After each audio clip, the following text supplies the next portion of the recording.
This is what people were worried that too many people are being distracted from as we're concerned about whether or not Donald Trump is dead or sick, that they're actually doing some other devastating things. But you know what? Ro Khanna is on the case. We've got 212 Democrats and 12 Republicans, including Marjorie Taylor Greene, Lauren Boebert. Look, this is not about Donald Trump, and it's not partisan. This is about justice for the victims of rich and powerful men who abused underage girls. And 10 of these victims are speaking out for the first time at a press conference that Massie and I are organizing on the steps of the Capitol on September 3rd. In this country, people want transparency. They want accountability. I'm confident we're going to get the 218 votes for the discharge petition. And talk about that news conference, because you're kind of touting it, that it's going to be, if not explosive, there's going to be some news made. Well, these victims haven't spoken for decades. When Epstein got that lenient plea deal, no one talked to the victims or their lawyers. No one talked to the victims or their lawyers when Maxwell was sentenced. No one has ever heard, what do they want? And my belief is when the American people actually hear the victims for the first time, they are going to sympathize, their hearts are going to be broken, and all the victims are saying is for closure, we need the Epstein files released. That there are a lot of other rich, powerful men, politicians, business leaders who have committed abuse and who have not been held accountable. That's what we're going to hear on September 3rd, and people are going to be outraged, and I don't see how after that the House can't vote for the release of these files. Representative Ro Khanna is back in session as Congress steps back in from its August recess, and he's got this petition ready to be signed, the thing that they were talking about before Mike Johnson ended the House and Congress session early so that they would have to stop talking about potentially releasing all the details of the Epstein files. The dance continues. Ro Khanna is not playing. He's asking for that today. And as you heard, tomorrow, he's ready to have up to 10 old Epstein and Ghislaine Maxwell victims speak about what it is they went through to force this vote so they can see more of this information. He's not done. I'm very confident it will. I spoke to Congressman Massie. You had us both on a few weeks ago.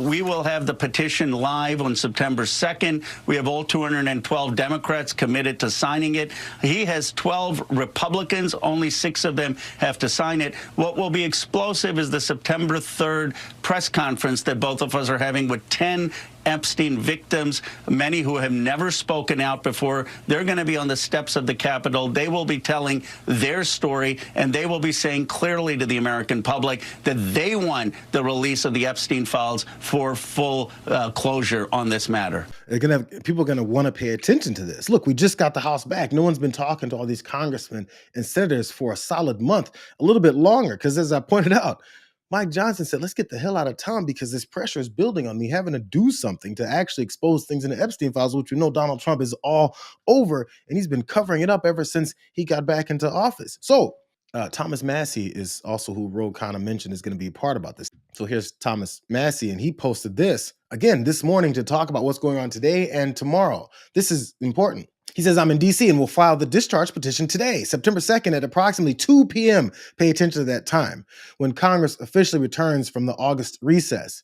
At that point, we can begin collecting the 218 signatures necessary to force a vote on binding legislation to release those damn Epstein files. I added the damn part, but Thomas Massie says they're releasing it at 2 o'clock, at 2 o'clock Eastern. There's a reason that I pointed out that this is going to go on at 2 o'clock because if you guys are watching this live, you guys just saw what I pointed out Donald Trump's schedule will be today after they hadn't seen him for a solid week. Look at the bottom. At 2 o'clock today, September 2nd, the same day that Thomas Massie said at 2 o'clock today he's going to be having this discharge petition vote on the Epstein files, Donald Trump, the president, in all caps, makes an announcement. Weird. It's almost like they want to have some counter-programming to make sure that whatever is said or whatever they bring up and whatever attention people have towards this vote on the discharge petition for the Epstein files, that enough people that have been waiting for a week to wonder what's going on with Donald Trump to be like, the president's going to make an announcement at 2 o'clock today. I don't think they want too many people to be paying attention to this discharge petition vote that Thomas Massie and Ro Khanna are beginning to put forward that's going to put pressure on these guys to finally do something.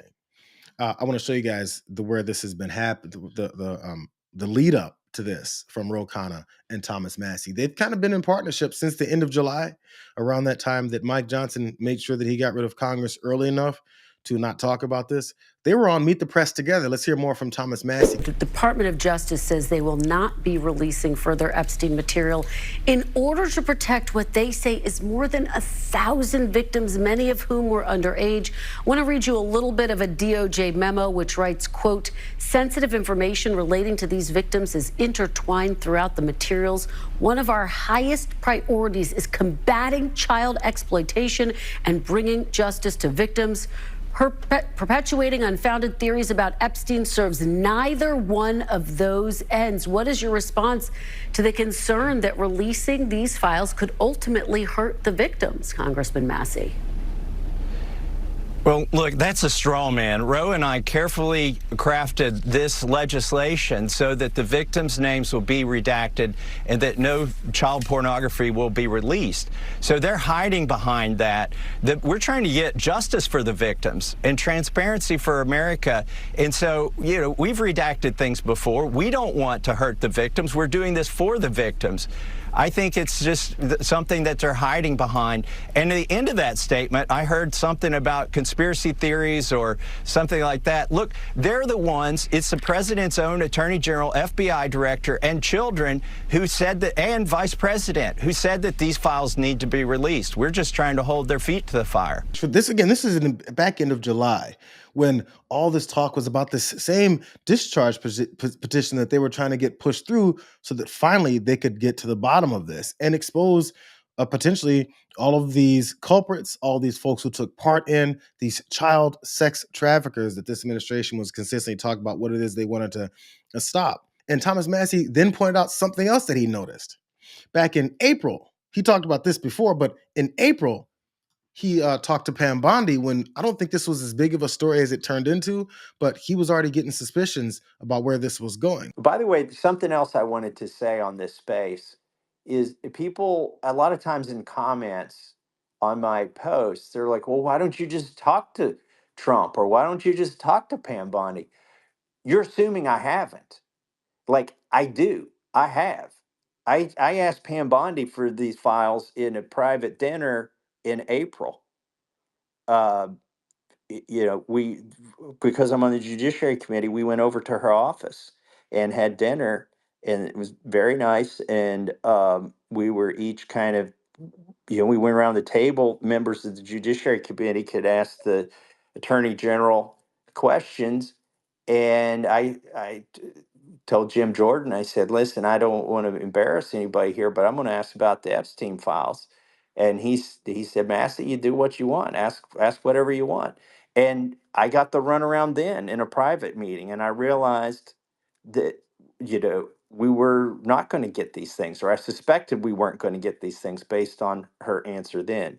So I think he saw this coming when he got with Ro Khanna to talk about this. They tried to do it before the summer was up. But again, the runaround kept happening. I just want to give you guys a recap. Since we're about to get some new information, I want to notice and point out all the culprits behind this, the people that were helping with this dodging happening.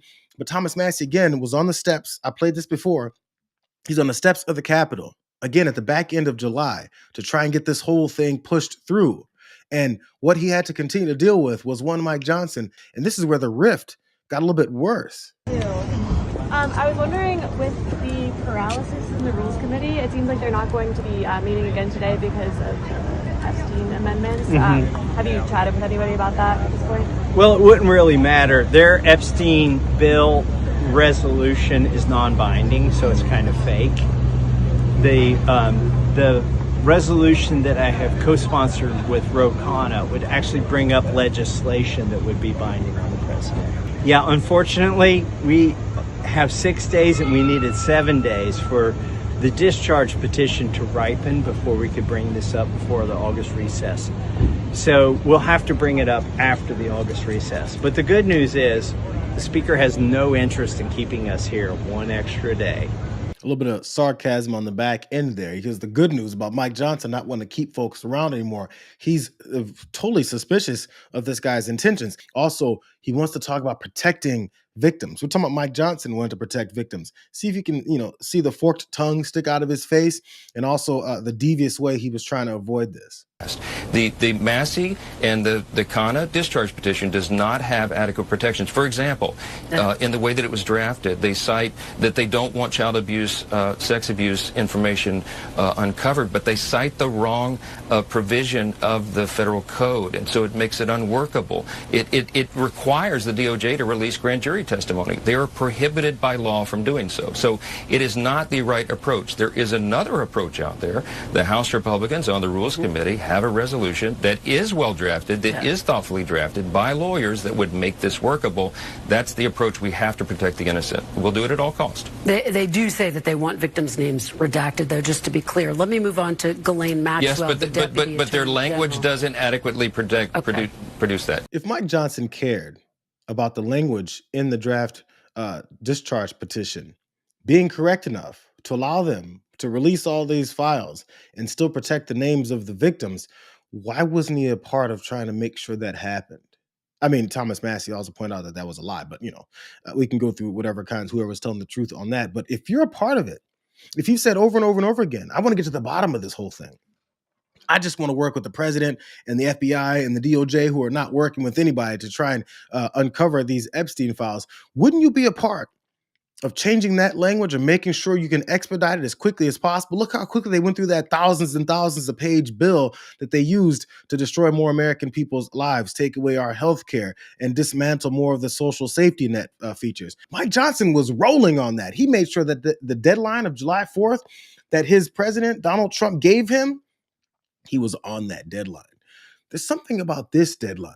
There's something about this work. There's something about this discharge petition that he is slow moving, dragging his feet on, wants to say there's things wrong with it. I don't know why they're doing this. He was really moving slowly on this. And I think he was hoping for the entire month of August, as Donald Trump was spinning like a Tasmanian devil all over the place, that no one would continue to think about it. Then maybe Ro Khanna and Thomas Massie would be like, I guess the August recess is over. Forgot what that whole thing was. But listen to the way he talks about Thomas Massie in this last clip. Again, this was from right before they left town, but he wanted nothing to do with Thomas Massie. As a matter of fact, he damn near said, this guy's trying to destroy us. Watch. Before, when you were asked whether or not you would back Mr. Massie for re-election, you didn't give a direct answer. He had some harsh things to say about your leadership yesterday related to the Epstein files. Have you made up your mind whether or not you would support him or back him against the primary judge of back? So here's as the leader of my party, I lead the incumbent protection program.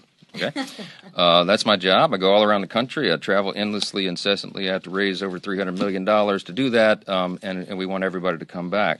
And some people, I try to protect them from themselves. They kick and scream and bite their own colleagues. Some people seem to enjoy in trying to inflict political pain on their own teammates. I'm not going to address anybody individually, but I'll tell you that some here are much more frustrated than others. There's a small, tiny handful, but one in particular who's given me lots of consternation. I don't understand. I don't understand Thomas Massie's motivation. I really don't. I don't know how his mind works. I don't know what he's thinking. Thomas Massie could have brought his discharge petition any time over the last 4.5 years. Over the last 4 years of the Biden administration, he could have done that at any time. And now he's clamoring as if there's some sort of timeline on it.